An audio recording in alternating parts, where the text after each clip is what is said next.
السلام علیکم پیارے بچوں، کیسے ہیں آپ لوگ؟ امید ہے خیریت سے ہوں گے۔ تو آج جو میں آپ کو سٹوری سنانے والی ہوں اس کا عنوان ہے کسان اور چور۔ اپنی سٹوری کا آغاز کرتے ہیں۔ گاؤں میں خدا بخش کا ایک چھوٹا سا پیارا سا گھر تھا۔ وہ کسان تھا، اس کا ایک باغ تھا۔ باغ کے آخری کونے میں ایک بہت گہرا کنواں تھا۔ بیچارہ کسان پانی اوپر کھینچتا اور پھر اس کو باغ کے پودوں میں ڈالتا تھا۔ ایک سال بالکل بارش نہیں ہوئی، سورج بہت گرم تھا۔ کسان نے اپنے باغ کی طرف دیکھا اور کہا، اگر پانی نہ ملا تو میرے پودے مر جائیں گے، مجھے ان کو پانی ضرور دینا چاہیے۔ لیکن پانی تو اب بہت گہرائی میں اتر گیا ہے، میں بہت بوڑھا ہو گیا ہوں اور موٹا بھی، بہت محنت کا کام ہے، مجھے کیا کرنا چاہیے؟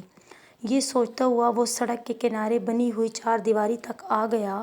وہ تھک کر ایک درخت کے نیچے بیٹھا ہی تھا کہ اس کان میں خسر پسر کی آواز آئی، کوئی اس کا نام لے رہا تھا۔ کسان کے کان کھڑے ہو گئے اور وہ غور سے ان کی باتیں سننے لگا۔ وہ دونوں باغ کی دیوار سے ٹیک لگائے بیٹھے تھے، انہوں نے کسان کو دیکھا نہیں تھا۔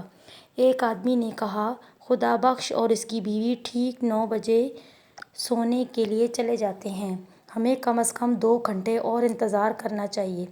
پھر 11 بجے ہم دیوار میں ایک بڑا سا سوراخ بنا لیں گے، اس سوراخ سے گزر کر میرا چھوٹا بیٹا اندر جائے گا اور دروازہ کھول دے گا۔ اس کے ساتھی نے پوچھا، کیا خدا بخش کے پاس بہت ساری دولت ہے؟ ہاں، کیوں نہیں؟ دوسرے آدمی نے بتایا، اس کے پاس بہت سارا سونا اور ہیرے جواہرات ہیں جو اس نے اپنے گھر میں ایک بڑے صندوق میں رکھے ہیں، وہ بہت امیر آدمی ہے۔ اوہ، یہ تو بہت اچھی بات بتائی تم نے، پہلے نے خوش ہو کر کہا۔ خدا بخش گھر چلا گیا۔ اس نے اپنی بیوی سے کہا، آج رات ہم ٹھیک 9 بجے کھانا کھائیں گے۔ اس نے اپنا سارا روپیہ، سونا اور ہیرے جواہرات اکٹھے کیے اور انہیں اپنے پلنگ کے نیچے چھپا دیا۔ پھر وہ چھوٹے بڑے کچھ پتھر گھر میں لایا اور بیٹھ کر انتظار کرنے لگا۔ ٹھیک 9 بجے اس نے کھڑکی سے باہر جھانکا، اس نے دونوں چوروں کو درختوں کے درمیان چھپے ہوئے دیکھ لیا۔ اس نے بیوی سے کہا، کیا کھانا تیار ہے؟ کھانا لاؤ۔ پھر وہ کھانے بیٹھ گئے۔ پہلے چور نے کہا، رات کے 9 تو بج چکے مگر خدا بخش تو ابھی تک جاگ رہا ہے، ہمیں ذرا قریب جا کر دیکھنا چاہیے کہ وہ کیا کر رہا ہے۔ چور گھر سے کچھ اور قریب آ گئے۔ ایک چور نے کھڑکی سے گھر کے اندر جھانکا اور بولا، وہ تو کھانا کھا رہا ہے۔ خدا بخش نے چوروں کی آہٹ سن لی تو وہ زور زور سے بیوی سے باتیں کرنے لگا۔ وہ بولا، میں نے سنا ہے آج کل بہت چوریاں ہو رہی ہیں، اس علاقے میں کچھ چور آ گئے ہیں، انہوں نے میرا دوست علی کا سارا سونا اور جواہرات چرا لیے ہیں۔ ارے پھر تو ہمارے گھر بھی آ سکتے ہیں۔ اس کی بیوی گھبرا گئی۔ خدا بخش بولا، ہاں وہ آ سکتے ہیں، ہمیں اپنا سونا اور ہیرے جواہرات کسی ایسی جگہ چھپا دینے چاہیے جہاں سے انہیں کوئی نکال نہ سکے۔ ذرا میرا صندوق تو لانا۔ بیوی صندوق لے آئی۔ خدا بخش نے چپکے سے بیوی کو پتھر جمع کر دیے اور اس کے کان میں بولا، یہ ہمارا سونا اور ہیرے جواہرات ہیں۔ پھر زور سے بولا، پہلے مجھے سونے کی اینٹیں اٹھا کر دو تاکہ میں انہیں صندوق میں رکھ دوں۔ اس نے کچھ پتھر اٹھا کر دیے، ان کی پیٹھ کھڑکی کی طرف تھی۔ خدا بخش نے اتنی صفائی اور چالاکی سے انہیں صندوق میں رکھا کہ چور دیکھ ہی نہیں سکے۔